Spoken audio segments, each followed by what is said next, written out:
మొత్తానికి హైదరాబాద్లో రద్దీ లేని ప్రాంతం లేదు. అలా అని చెప్పి రద్దీ ఉన్న ప్రతి చోట కూడా వినాయకుని మండపం లేని ప్రదేశం లేదని చెప్పాలి. ఎక్కడ చూసినా కూడా ఒక కోలాహలం కనిపిస్తోంది. 9 రోజుల పాటు ఒక పండుగ వాతావరణం మహారాష్ట్ర తర్వాత దేశంలో హైదరాబాద్లోనే ఘనంగా కనిపిస్తూ ఉంటుంది. ప్రస్తుతం అమీర్పేట్, ఎస్ఆర్ నగర్ ఇలా అన్ని ప్రాంతాల్లో కూడా వినాయక విగ్రహాలను ఏర్పాటు చేశారు. తండోపతండాలుగా భక్తజనం కూడా అక్కడికి చేరుకుంటున్నారు.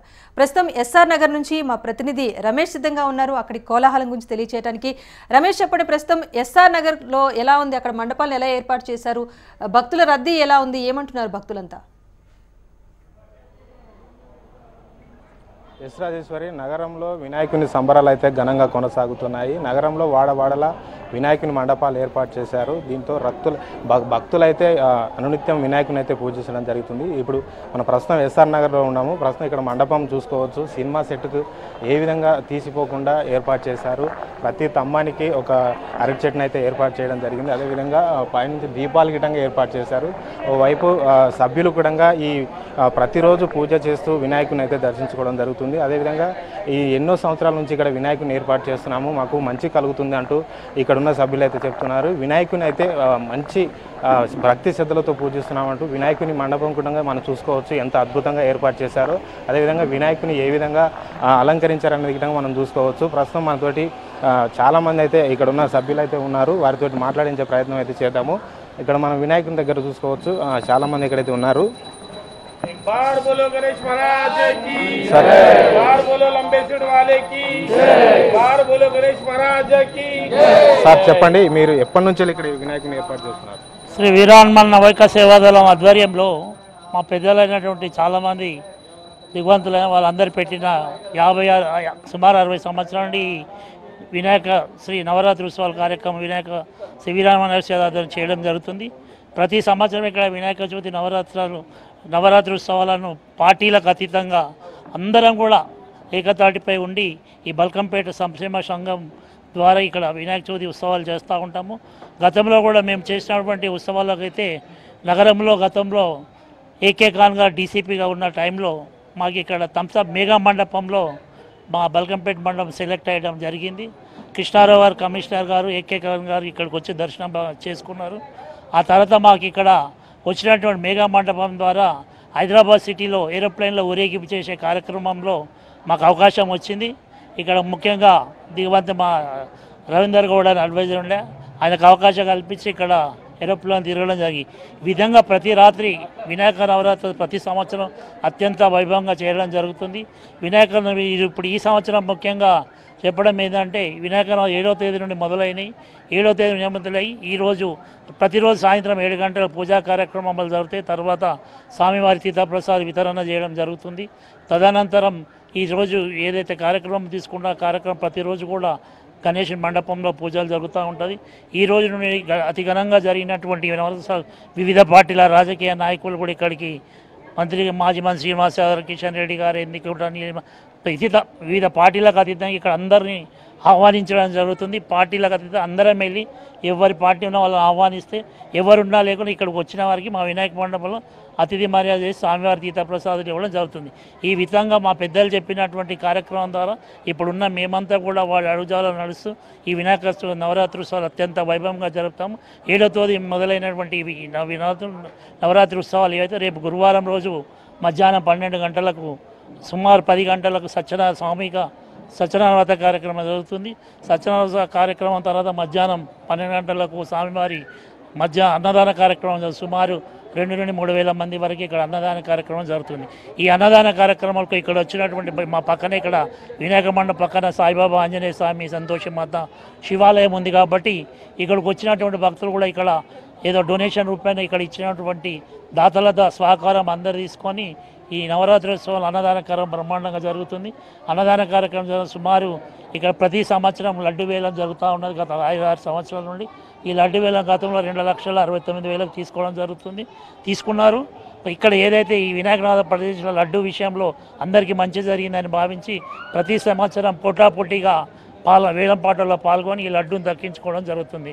ఈ విధంగా మా అసోసియేషన్ సభ్యులందరి సహకారంతో ఈ నవరాత్రి అత్యంతంగా ఘనంగా జరుపుతూ ఏదైతే 17వ తేదీ ఉదయం ఏదైతే స్వామివారి ఊరేగింపు కార్యక్రమం ఉన్నదో ఈ ఊరేగింపు సుమారు 7 గంటలకి ఇక్కడ సత్యనారాయణ కార్యక్రమం జరిగి తర్వాత 10-11 మండల అన్నదాన కార్యక్రమం అది ఉంటుంది.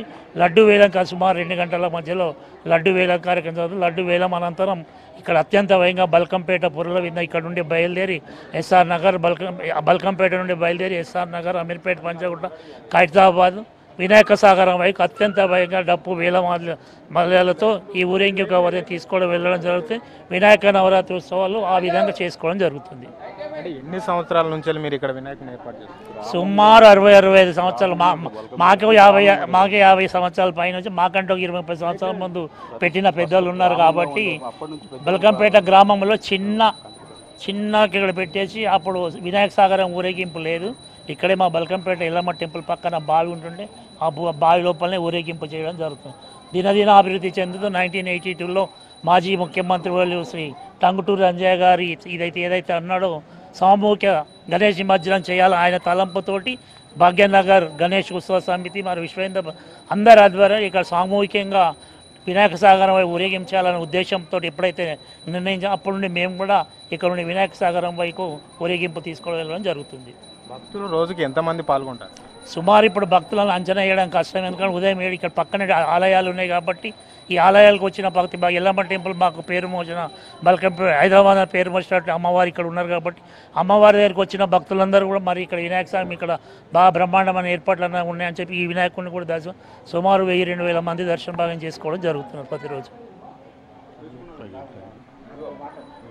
మరొకరు మనతోటి ఉన్నారు, వారిని అయితే అడిగి తెలుసుకుందాం వినాయక విశిష్టత ఏందో.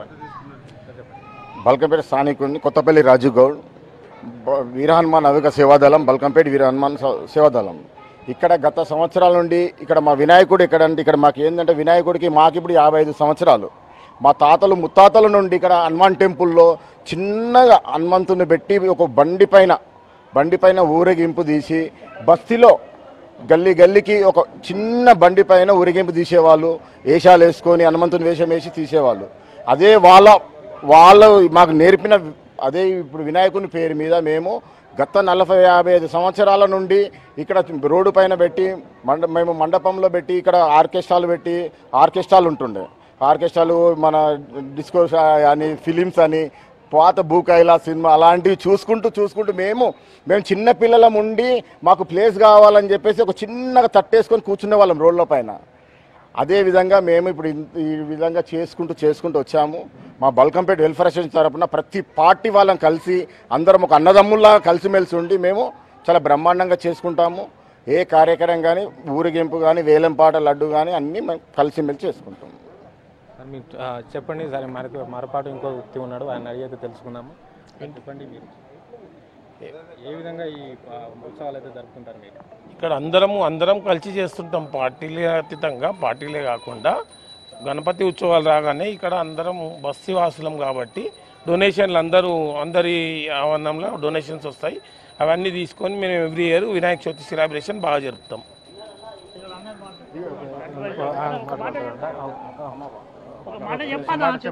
స్థానికంగా పూర్వము బల్కంపేట గ్రామం ఉండే. ఆ గ్రామం తర్వాత వాళ్ళు పెద్దవాళ్ళు చేసేవాళ్ళు, తర్వాత మేము కూడా కంటిన్యూగా వీళ్ళంతా చేస్తూనే ఉన్నారు, కంటిన్యూగా చేస్తూనే ఉన్నాం. అంతే. జై బోలో గణేష్ మహారాజ్కి జై. రాజేష్, ప్రస్తుతం అయితే ఇక్కడ పరిస్థితి అయితే ఇలా ఉంది. ఎన్నో సంవత్సరాల నుంచి మేము గ్రామంగా ఉన్నప్పటి నుంచే మాత్రం గణేష్ ఉత్సవాలు అయితే జరుపుతున్నాము. ప్రస్తుతం మాకు 55 సంవత్సరాలు పూర్తి చేసుకున్నాము. గణేష్ ఉత్సవాలు అయితే ఘనంగా నిర్వహిస్తున్నామంటూ ఇక్కడ ఉన్న నిర్వాహకులు అయితే చెప్తున్నారు. ప్రస్తుతం మనతోటి ఒక భక్తురాలు అయితే ఉన్నారు, ఆమెను అడిగి అయితే తెలుసుకుందాము. చెప్పండి. नमस्कार, जय गणेश। मैं यहाँ पे 20 साल से देख रही हूँ। गणेश का उत्सव बहुत अच्छी तरफ से चल रहा है। तेलुगु राधु बहुत अच्छा चल रहा है। गणेश का उत्सव हर कोई पूछता है यहाँ का खर्चा कौन देखता है, कौन करता है। मतलब भगवान भिजाते हैं सबको, भगवान देते हैं उनको, भगवान भिजाते हैं, इसलिए उन्होंने इतना खर्चा कर रहे और करे। जितना करेगा उतना ज़्यादा पाएगा। और सब जो यहाँ पे जो भी कुछ कर रहे हैं, अन्नदान कर रहे हैं, सबको खाना खिला रहे हैं, अन्नदान कर रहे हैं, उन लोगों का की बहुत बहुत धन्यवाद करती हूँ मैं। क्योंकि इतना करना, इतना पेशेंट रहना आज के ज़माने में, इसके लिए बहुत बहुत धन्यवाद। हमको बहुत अच्छा लगता है। यहाँ पे धूमधाम से मनाते हैं, गणेश की पूजा भी अच्छे करते हैं, सभी लोग बहुत अच्छे हैं। धन्यवाद। అయితే ప్రతి సంవత్సరం మేము ఇక్కడ అన్నదానం ఏర్పాటు చేసి ఎంతో మంది వ్యక్తులకు అన్నదానం అయితే చేస్తామని అయితే చెప్తున్నారు. అదేవిధంగా ఈ ఎన్నో సంవత్సరాలు కలిగిన ఈ విశిష్టతను గణేష్ ఉత్సవంలో అయితే మేము జరుపుకుంటున్నాము. ఎక్కడి నుంచో కాదు, పార్టీలకు అతీతంగా మేము ఈ వినాయక పండుగ అయితే జరుపుతామని అయితే ఇక్కడ నిర్వాహకులు అయితే చెప్తున్నారు. రాజేశ్వరి, మరి అంటే పట్టణాల్లో వేరు చాలా పెద్ద మొత్తంలో విరాళాలు సేకరించి పండుగలు లాంటివి నిర్వహిస్తూ ఉంటారు. సో పర్టికులర్గా ఇప్పుడు ఎస్ఆర్ నగర్ విషయానికి వస్తే కూడా చాలా ఎక్కువ వ్యాపారాలు ఉంటాయి. 9 రోజుల పాటు వైభవంగా నిర్వహించేందుకు కూడా జనం కూడా ముందుకు వస్తారు. సో జనంలో ఐక్యతకు సంబంధించి, ఎందుకంటే వినాయక పండుగ అంటేనే ఐక్యతకు గుర్తుగా జరుపుకునే పండుగ కనుక సో యువత కానీ చుట్టుపక్కల ప్రాంతాల నుంచి వచ్చే ప్రజలు కానీ ఎలా ఐక్యంగా వచ్చి పాల్గొంటున్నారా? దీనికి సంబంధించి అక్కడ వినాయక ఏర్పాటు చేసిన నిర్వాహకులు ఏం చెప్తున్నారు? నిర్వాహకులు అయితే మేము పార్టీలకు అతీతంగా కానీ వివిధ ఇక్కడైతే ఎస్ఆర్ నగర్ వివిధ ప్రాంతాలకు చెందిన వ్యక్తులు ఇక్కడ ఉండడం అయితే జరిగింది. మేము గ్రామంగా ఉన్నప్పటి నుంచేలే అందరం ఐక్యతతో మేము ప్రజలం అందరం ఇక్కడ వినాయకుడిని ఏర్పాటు చేస్తామని అయితే వాళ్ళు చెప్తున్నారు. ప్రస్తుతం వారిని అయితే అడిగి తెలుసుకుందాము. కుల మతాలకు విభేదంగా మీరైతే ఈ జరపడం అయితే జరుగుతుంది కదా, మరి వాళ్ళ నుంచి రెస్పాన్స్ ఎలా వస్తుంది? ఇప్పుడు దేవుడి సన్నిధిలో అందరు సమానం, ఇక్కడ కులమ ప్రసక్తే ఉండదు. ఎవరైనా కూడా దేవుడి సమక్షం అందరం సమానమే. నీ పేద నిరుపేద గొప్ప బీద అనే తేడా సామర్థ్యం లేకుండా భక్తుడి సన్నిధిలో అందరూ కూడా ప్రతి మానవుడు కూడా భక్తుడి సన్నిధికి వచ్చే భక్తుడే అవుతాడు, కానీ కులం ప్రాతిపదికన రాదు. అయితే మీరు అప్పటికి ఉన్న తేడా ఇప్పుడున్న తేడా? ఇప్పుడు గతంలో ప్రతి సంవత్సరం ఏదే విధంగా అయితే దినదినాభివృద్ధి అనేది మన పూజలను అయ్యగారు చెప్తూ ఉంటారు. ఈ రోజు చేసింది రేపు ఉండదు, రేపు చేసేది ప్రతిరోజు ప్రతి సంవత్సరం కొత్త టెక్నాలజీ, కొత్త ఆలోచనలు. ఇప్పుడున్న యూత్ను మేమున్న యూత్ మేము ఒక ఆలోచనతో చేసుకుంటూ వచ్చాం. ఇప్పుడు వచ్చిన ఇంకో యూత్ వస్తుంది, వాళ్ళ కొత్త ఐడియాలజీతోటి కొత్త ఆలోచన, వాళ్ళు ఈ విధంగా చేద్దాం అది అనేది వాళ్ళ ఆలోచన. అందరి ఆలోచన క్రోడీకరించి వినాయకనగరం విజయవంతం చేయాలనేది మా అందరి నిర్ణయం. అయితే ఈ మండపానికి ఎక్కడెక్కడ ప్రాంతాల నుంచి ఇక్కడికి వచ్చి దర్శనం చేసుకుంటారు? మీకు ముఖ్యంగా చెప్పాలంటే ఇప్పుడు హైదరాబాద్ నగరంలో మీకు తెలంగాణలోనే పేరు మోసినటువంటి బల్కంపేట ఎల్లమ్మ తల్లి, ఈ ఎల్లమ్మ తల్లి ఆలయం అనేది తెలంగాణ రాష్ట్రంలో హైదరాబాద్లో ఉన్నటువంటి ప్రతి బస్తీ కూడా అమ్మవారి ఎల్లమ్మ టెంపుల్ అనేది ఫేమస్. ఈ ఎల్లమ్మ టెంపుల్కి వచ్చిన ప్రతి భక్తులు కూడా అమ్మవారి పక్కనే ఉన్నాం కాబట్టి, బల్కంపేట కాబట్టి ఇక్కడికి వచ్చిన భక్తులందరూ కూడా అక్కడికి వచ్చి ఇక్కడ దర్శనం చేయడం జరుగుతూ ఉన్నది. అయితే నగరంలో ఎస్ఆర్ నగర్లో అయితే పార్టీలకు అతీతంగా కుల మతాలకు అతీతంగా అయితే మేము వినాయక పండుగ జరుపుతామని, ఎల్లమ్మ ఎంత ఫేమస్ మా వినాయకుడు అంత ఫేమస్ అని ఇక్కడ నిర్వాహకులు అయితే చెప్తున్నారు. Rajeshwari, right, thank you Ramesh.